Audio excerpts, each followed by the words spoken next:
Good morning, first of all, everyone. Chapter matter in our surrounding. First chapter है class 9th chemistry. कल हमने जैसे पढ़ा था बॉइलिंग क्या होता है, मेल्टिंग क्या होता है, या फिर कंडेंसेशन क्या होता है, सब्लिमेशन क्या होता है, ये सब चीजें हमने कल पढ़ी थी. कल का जस्ट टॉपिक बचा हुआ था मेल्टिंग पॉइंट और बॉइलिंग पॉइंट. मैं जस्ट आपको एक मेल्टिंग से स्टार्ट कर रहा हूँ. मेल्टिंग और बॉइलिंग और भैया मेल्टिंग पॉइंट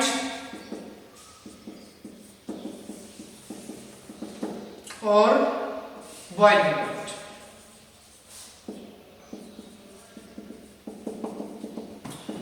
कल ये दोनों टर्म्स हमने पढ़ ली थी. ये दो टर्म्स हमने नहीं पढ़ी थी, तो पहले एक बार जस्ट मैं रिवाइज कर देता हूं टर्म्स को. सबसे पहले मेल्टिंग क्या होता है, बॉइलिंग क्या होता है. मेल्टिंग कल आपने पढ़ा था the process in which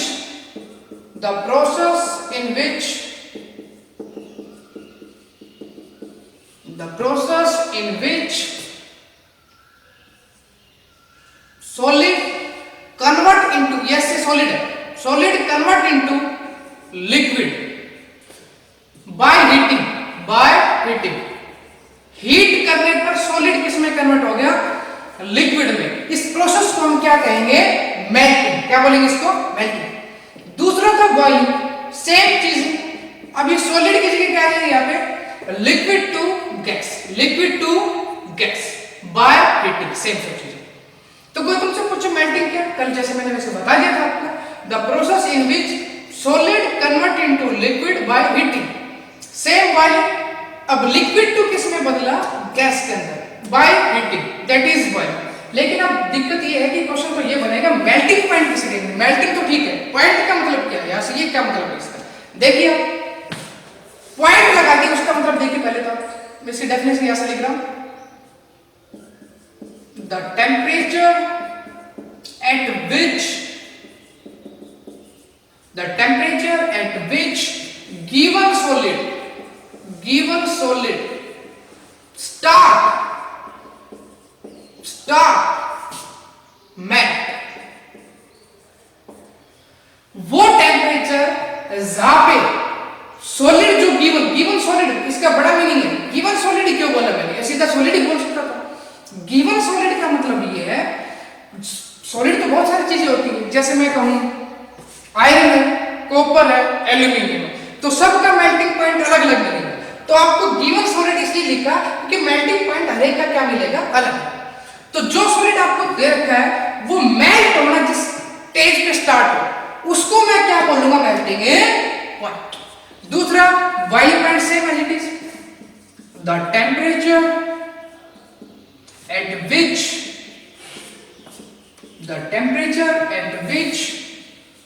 given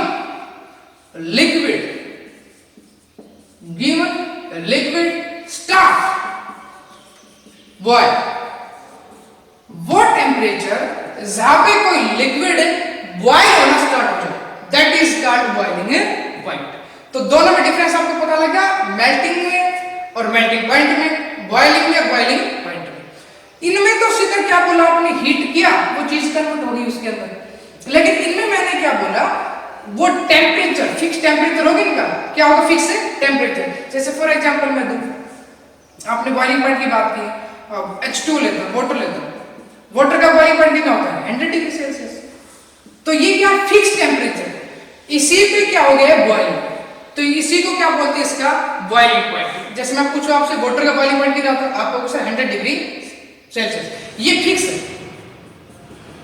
pure water का इतना ही मिलेगा आपको, 100 डिग्री सेल्सियस.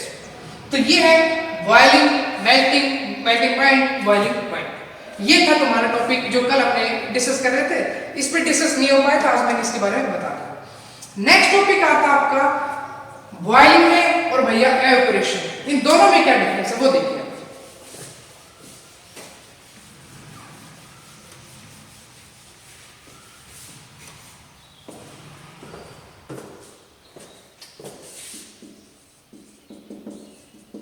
बॉइलिंग और भैया एवापोरेशन, इन दोनों में क्या डिफरेंस है.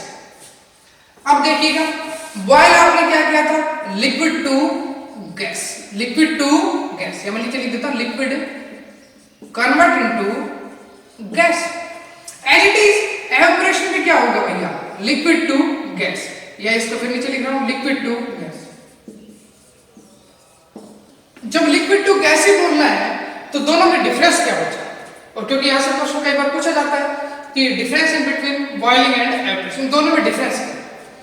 जब आप कह रहे हैं लिक्विड से गैस बनेगी, यहां भी लिक्विड से गैस बनेगी, तो दोनों में डिफरेंस नहीं है, लेकिन डिफरेंस तो है, तभी तो इसके डिफरेंस आपसे पूछा जाएगा पेपर के अंदर। अब डिफरेंस क्या है वो देखिए, लिक्विड टू गैस, वहां भी लिक्विड टू गैस, यहां फर्क है, बॉइलिंग पॉइंट लिखना शुरू, बॉइलिंग पॉइंट। अब देखिए डिफरेंस क्या है, लिक्विड टू गैस होगा, वहां भी लिक्विड टू गैस ही होगा, लेकिन ये फिक्स है। जैसे मैं एक कंटेनर लेता हूं, वाटर ले लिया, सपोज कर लो, हीट किया, या वाटर लो पहले तो। अब देखिए बॉइलिंग पॉइंट का मतलब यहां से मैं क्या दे रहा हूं, हीट दे रहा हूं, हीट दूंगा तो यहां से कोई भी चीज क्या होगी, बॉयल होगी, कोई भी पार्टिकल बॉयल होगा और ऊपर की तरफ जाएगा। कोई भी पार्टिकल कभी भी जा सकता है, कभी का मतलब ये है वो फिक्स टेम्परेचर पे ही जाएगा। 100 डिग्री सेल्सियस है तो भैया 100 डिग्री सेल्सियस पे क्या होगा, वो बॉयल होकर ऊपर की तरफ उड़ेगा। लेकिन एवापोरेशन में ऐसा नहीं होगा। आप एवापोरेशन के अंदर कभी हीट देते हो ना, कभी हीट नहीं देते इसके अंदर, ऑटोमेटिक। जैसे मैं एग्जांपल दूं, नदियों का वाटर है या तालाब का पानी है, या घर में स्पोज कर लीजिए पोट में, मटके के अंदर हम पानी रख देते हैं। अब उसके अंदर होता क्या है, कुछ दिन उसको 10-15 दिन छोड़ दो, वो धीरे धीरे क्या होगा, उड़ता जाएगा। क्या आपने उसको हीट दी? नहीं, आपने कोई उसके अंदर हीट नहीं दी, वो ऑटोमेटिक मटके का पानी उड़ता जाएगा, कंटिन्यू उड़ता जाएगा। क्योंकि सराउंडिंग में क्या होती है, सराउंडिंग उसके इसके सराउंडिंग में क्या है, जब सूरज की किरणें नीचे धरती पे आती है तो वहां टेम्परेचर क्या हो जाता है, इंक्रीज, हीट क्या हो जाती है वहां से इंक्रीज।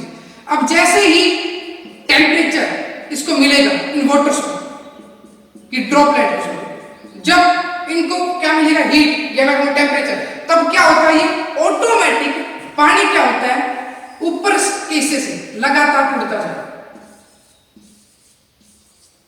कहां से उड़ेगा, मेनली ऊपर, सरफेस वाले एरिया से क्या होगा, वाटर लगातार उड़ता जाएगा। ये था मोटे तौर पे डिफरेंस। फिर मैं रिपीट कर रहा हूं एक बार, मैंने यहां क्या बताया आपको, यहां तो एक फिक्स टेम्परेचर होगा, तभी वो क्या होगा, बॉयल। और यहां मैंने क्या कहा, सराउंडिंग की जो हीट है उसको लेकर सरफेस वाला हिस्सा, ऊपर वाला, ये कंटिन्यू क्या होता जाएगा, कंटिन्यू उड़ता जाएगा, वाटर कंटिन्यू ऊपर की तरफ उड़ता जाएगा। ये इसका कहने का मेरा ये है, इस पे कोई बाउंडेशन नहीं है, at any temperature. Main difference है इसका, एट एनी टेम्परेचर। आप एवापोरेशन डेफिनेशन क्या दोगे, लिक्विड कन्वर्ट होगी गैस में एट एनी टेम्परेचर, वो टेम्परेचर कोई भी हो सकता है। लेकिन यहां क्या डिफरेंस है, लिक्विड टू गैस तो है, या फिक्स टेम्परेचर दे रखा होगा आपको, फिक्स 100 डिग्री सेल्सियस। तो ये था मोटे तौर पे इन दोनों में डिफरेंस। मैं रिपीट करता हूं दोबारा से, मैंने क्या कहा, लिक्विड टू गैस, लेकिन यहां क्या होगा, एक फिक्स टेम्परेचर, क्या होगा, फिक्स टेम्परेचर। और यहां क्या कहा मैंने भैया, एट एनी टेम्परेचर, कोई फिक्स टेम्परेचर नहीं होगा। यही इन दोनों में क्या था, मोटे तौर पे डिफरेंस। नेक्स्ट टॉपिक आता है फैक्टर अफेक्टिंग एवापोरेशन। देखिए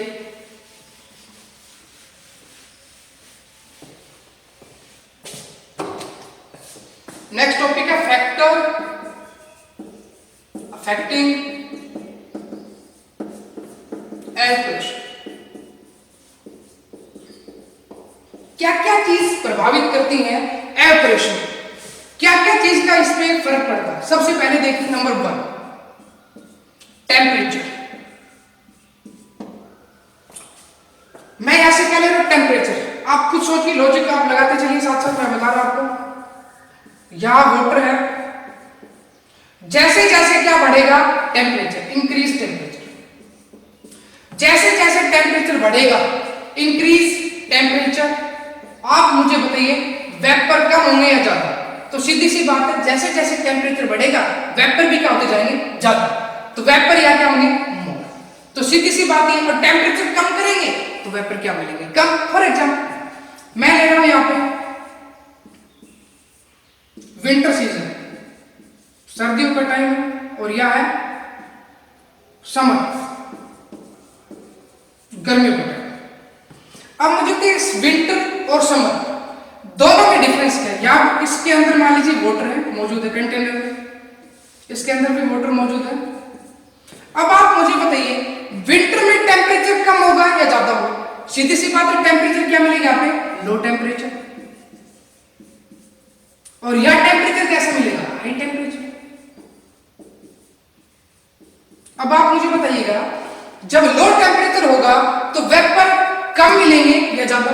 सीधी सी बात है, टेम्परेचर कम होगा तो गर्म कम होगा, गर्म कम होगा तो वेपर कम मिलेंगे। तो यहां से मान लीजिए वेपर, मुझे इसको दिखाने के लिए मैं बता रहा हूं, यहां से मुझे वेपर मिली, मान लीजिए 2 वेपर मिले, 2 समझाने के लिए। और यहां जब ज्यादा टेम्परेचर होगा तो यह वेपर मुझे मिले मान लीजिए 4। अब बताइए टेम्परेचर सीधा सीधा किसको प्रभावित कर रहा है, एयर प्रेशर को। Temperature is directly proportional to the air pressure. क्यों?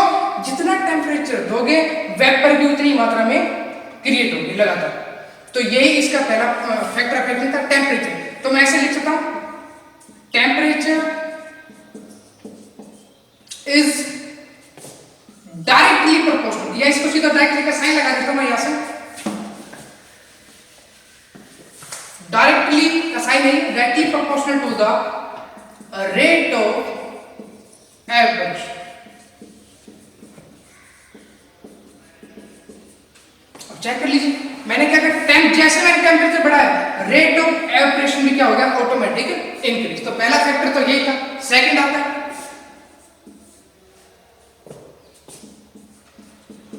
Wind speed. अब बताइए हवा की गति अगर तेज होगी, तो मैं याद कर रहा हूं, ये कमरा मान लीजिए, एक ये कमरा है, एक कमरा ये, 2 कमरे, फर्स्ट रूम और भैया सेकंड। यहां मैंने क्या कर रखा, कुछ नहीं है, यहां पे मैंने कपड़े सुखा रखे, सपोज करो मैंने कपड़े सुखा रखे, यहाँ क्लॉथ है मेरे,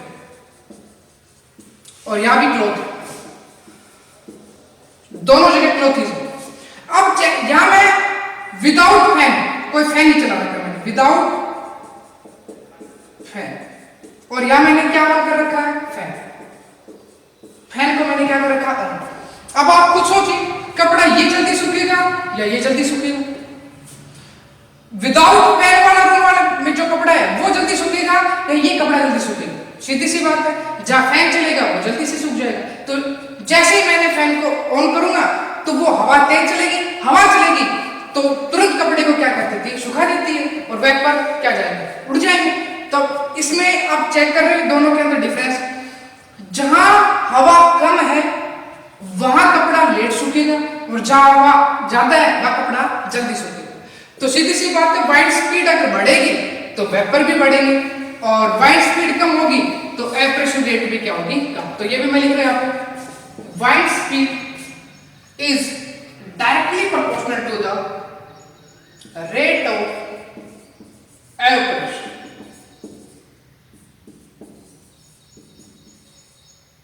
सीधा सीधा इसको क्या कर रही है, प्रभावित कर रही है।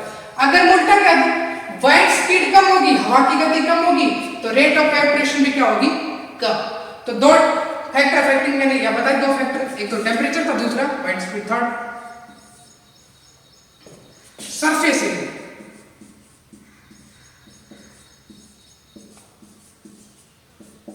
Surface area. अब मुझे बताइए, मैं आपको एग्जांपल के थ्रू देता हूं, बाद में आप उसको आंसर दे पाओगे। सबसे पहले देखिए आप,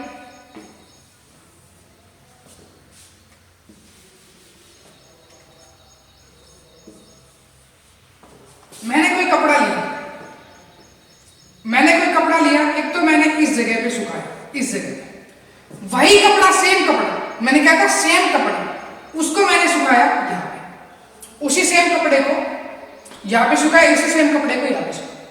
अब आप मुझे बताइए कौन सा कपड़ा जल्दी सूखेगा, इस जगह वाला जल्दी सूखेगा या इस जगह? साइज कपड़े की बिल्कुल सेम है, कपड़े का आपने क्या कर दिया, पलट दिया, थोड़ा सा लपेट दिया समझो।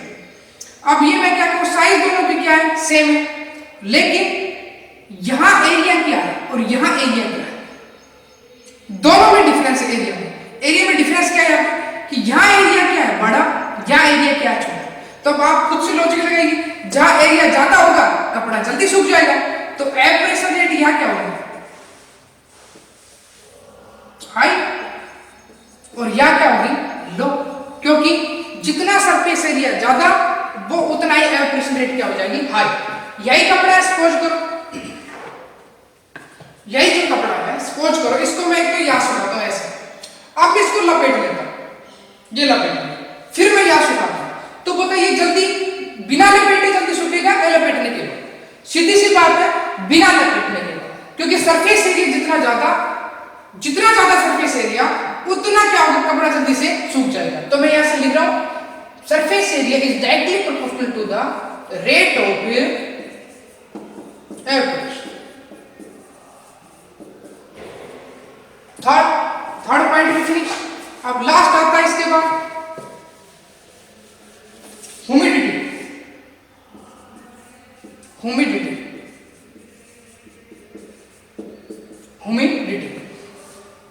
मतलब नमी। अब देखो आप मुझे ये बताइए,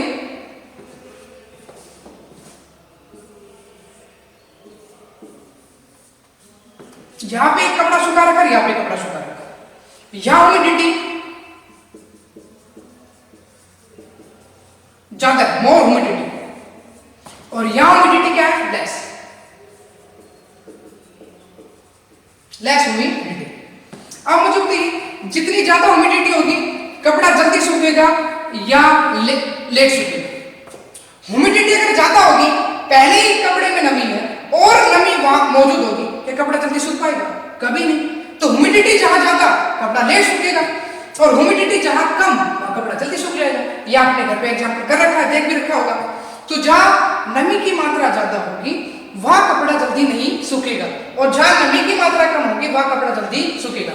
कहने का मतलब ह्यूमिडिटी जहां ज्यादा कपड़ा उतना लेट सूखेगा, और ह्यूमिडिटी जितना कम कपड़ा जल्दी सूखेगा, और कपड़ा जल्दी सूखेगा तो एब्रेशन रेट भी क्या होगी, ज्यादा। अब तो ह्यूमिडिटी क्या होगी, इनवर्सली प्रोपोर्शनल। ये वेरी वेरी इंपॉर्टेंट है, यहां से मैं डाल रहा हूं इंपॉर्टेंट।